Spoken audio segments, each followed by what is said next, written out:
A bonus emergency part 2 of the Ryen Russillo podcast. Kevin Durant wants out of Brooklyn. Woj had the report less than 2 hours ago. I don't know that this was a huge surprise. If you listen to Bobby Marks, who alluded to it, and also some stuff he said kind of off the air, he's like, man, I think it might get messy up there. And he didn't say specifically what this is, but I think we all know now. Apparently, Durant told Joe Tsai, the Brooklyn Nets owner, directly, I want to trade. I want out of here.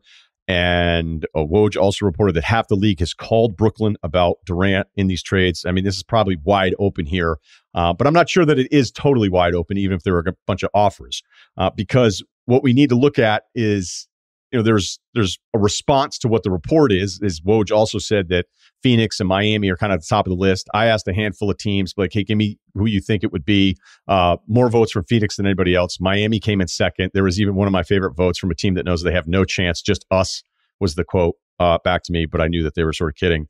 But now let's look at Durant in history, okay? Because what kind of leverage does Kevin Durant have?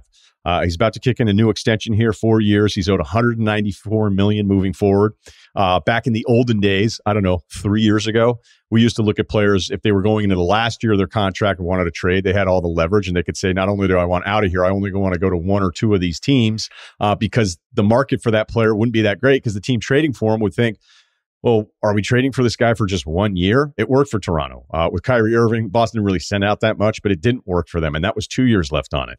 We've also seen some changes. We saw with the Harden deal, it was into his second year, right? AD was almost traded, if you believe some of the reports, who knows, but that was with still another year remaining when that was midseason with New Orleans. So we had gone from a year left on a deal to then, going into your second year, but it still felt like it somewhat limited the market because the player could just say, hey, you can trade for me. I'm not re-signing with you. And then it turned into what we saw this year with Ben Simmons. And even there was a sprinkling of some Dame Lillard rumors, although it now looks like he might get a new extension on top of the one that he just did. Ben Simmons doesn't want to play for Philadelphia again, but he had 4 years left, a max money, his rookie extension about to kick in. We talked about it going, this is new. I talked about it as if I'm like, this is kind of pioneer territory here, because this extension is just about to kick in. What kind of leverage does he have? And here's the leverage that every player simply has, and they can just not play. And that's what every team is scared to death of. And they talk about it, not publicly, but they'll talk about it. Like, if a guy decides to go get a second opinion from a different guy that isn't our doctor and says his knee or his back is messed up, then there's not really much we can do. So that's the leverage any player could go with. And at the time there, it felt like Simmons wasn't going to go with that when he showed up to Philadelphia. But then he went with non-physical limitations. And, that became a much debated topic. But that was something new. Like, this is kind of the new frontier. As one very smart basketball person told me a summer ago, he goes, this is now the transfer portal.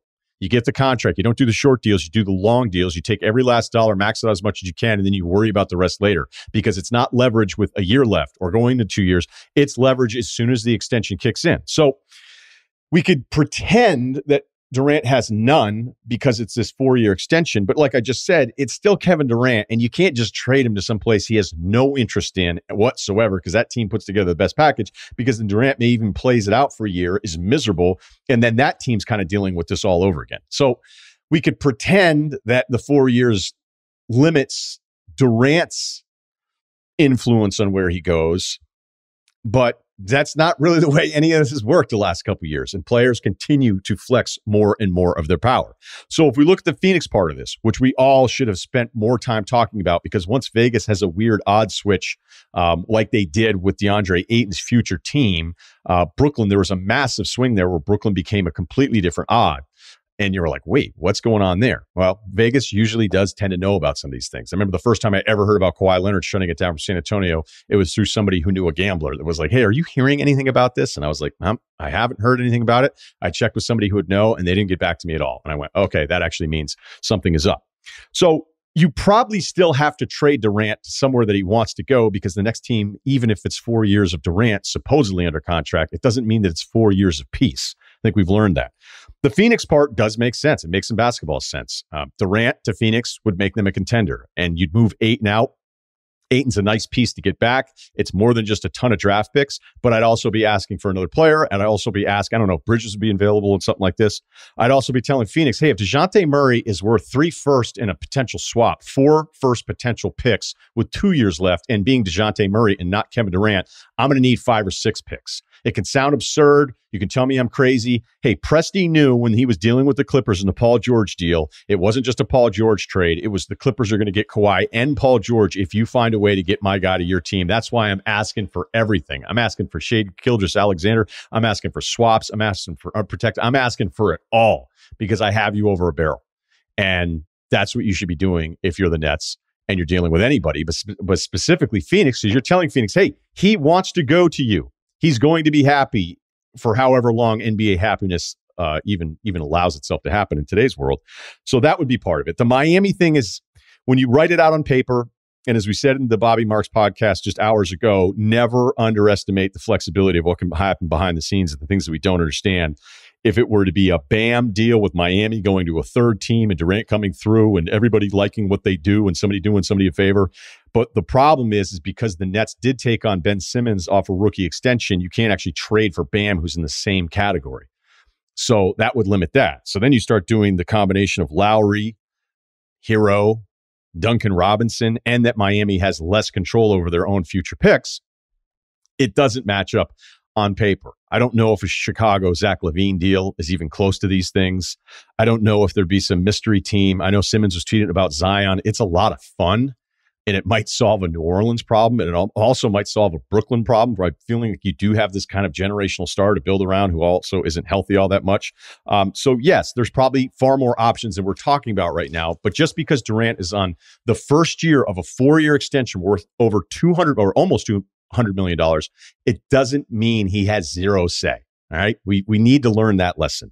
What if the Nets said, we'd like to combine this and make it even a bigger deal? And because we don't want Kyrie here by himself, we probably don't even want Kyrie here that much. We thought if we kept Kyrie here, that would keep Durant happier. He doesn't seem to care. He's moved on from it. I don't know what the Kyrie part of it is specifically to their relationship, but I could not hang up quicker.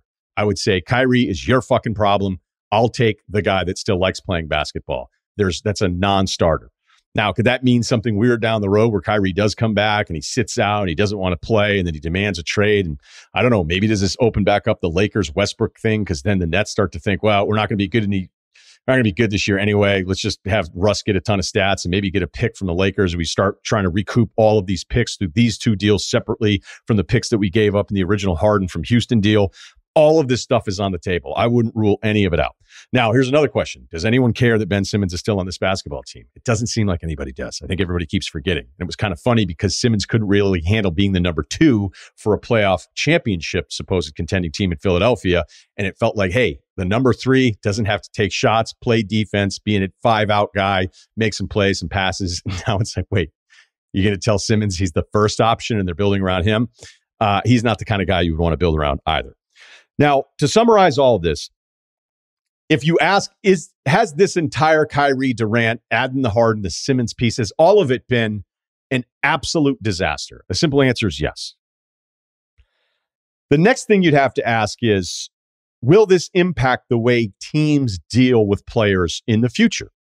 You're going to see a lot of people say yes. And I'm going to tell you they're all wrong. I used to make Nets culture jokes because I just thought it was kind of funny. You know, Kyrie, Durant, they saw what was happening here and they just wanted to buy into the culture. And it was a nice little group they had there with Kenny Atkinson. But that team went 42-40. And their starting 5 was D'Angelo Russell, Joe Harris, Jared Allen, nice player, Kurucs, Jared Dudley, LeVert started 20-plus games apiece. Again, they lost in the first round. You will blow that team up 100 out of 100 times, as cool as your culture may be, for the opportunity to grab a player like Durant and literally anybody else that he would want to play with. I mean, they even did it with DeAndre Jordan. So I don't know if it's an old guy thing. You know, we can get really pissy at times about how the special people among us can conduct themselves where they work. And sometimes it's hard for a lot of us to process that. Like, oh, these guys, like, I'll even admit, like, I think I've accepted how special these guys all are and they can kind of call their own shots, but I'm not going to say that I love all of it all the time. And we've been over that. But to then play it out as if, well, not sure how the next team will handle this when a star says, hey, I want to come to you and this is how we're going to do it, because you only play 5 guys. So it'd be a really easy thing to say and talk yourself into that some massive lesson has been learned for NBA franchises in the aftermath of this Nets disastrous wake. But it's not going to change anybody's approach. It may change it for a specific player. But if somebody really great decides he wants to come play for your basketball team, you're going to do whatever you can to get that guy in the future. So don't be fooled by the reaction to how bad these Nets years have been.